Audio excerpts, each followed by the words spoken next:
friends, the book for today is Spider's Web by none other than the Queen of Crime, Agatha Christie. Spider's Web is a novelization by Charles Osborne of the 1954 play of the same name by crime fiction writer Agatha Christie and was first published in the UK by HarperCollins in September 2000 and on November 11, 2000 in the US by St. Martin's Press. The book was actually written following the successful novelizations and publication of the 1930 play Black Coffee in 1998 and 1958 play titled The Unexpected Guest in 1999 of Agatha Christie. Like those books, the novelization of Spider's Web is also a straightforward transfer of the stage lines and directions of Christie's script into a written narrative. This was done by Charles Osborne, who chose not to add characters, lines, or scenes which would alter in any substantial way what had been presented on the stage, although minor amendments were made to produce suitable chapter endings. Osborne contributed a section to the book on the history of Christie's plays. Spider's Web is a very intriguing work of Agatha Christie, where one can say that her imagination is at her best. Now, without beating around the bush, let me take you through the plot of this particular novel.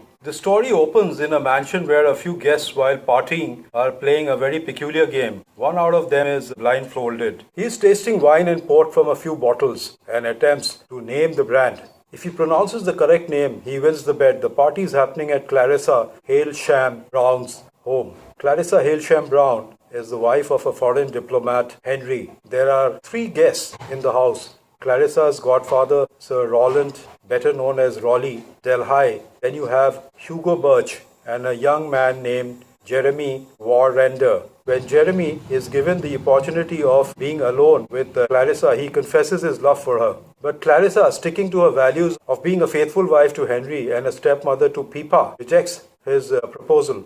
Later, when Pippa returns from school, she indulges herself in exploring parts of the manor house with Jeremy, and in the process she reveals a secret passage inside the house. After the brief party, Raleigh, Hugo Birch and Jeremy, all the 3 guests, then make their departure to the local golf club. Meanwhile, Clarissa is confronted by a visitor in the house. His name is Oliver Costello, who happens to be Pippa's mother's second husband as well as a drug addict. He confirms to Clarissa that in future Pippa will have to stay with her mother. Soon he leaves the house and is escorted out by Miss Peake, the manor house's gardener. A few minutes later, Henry Hailsham-Brown arrives home and innocently reveals about the intended secret arrival of the Soviet premier in London. He has to go and meet him at the local airport and will return later. The room empties when Costello returns for some mysterious reasons and is seen sneaking around the living room.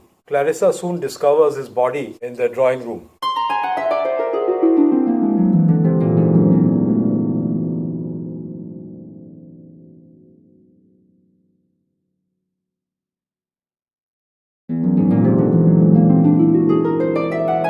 It is believed that Pippa has killed him with a golf club in desperation and dilemma. Clarissa gets nervous. She calls the golf club and requests the 3 to return. She devises a plan with the 3 returning guests, Raleigh, Hugo Birch and Jeremy, to dispose of the body. But unfortunately, before they can even dispose of the body, the police arrives and they say they have had an anonymous phone call suggesting that a murder has taken place at the house. When questioned, Clarissa and the guests all lie about the facts, hoping to cover up the murder that is thought to have been committed by Pippa. Clarissa, on being asked to tell the truth, changes her story a number of times and gets herself entangled in a spider's web.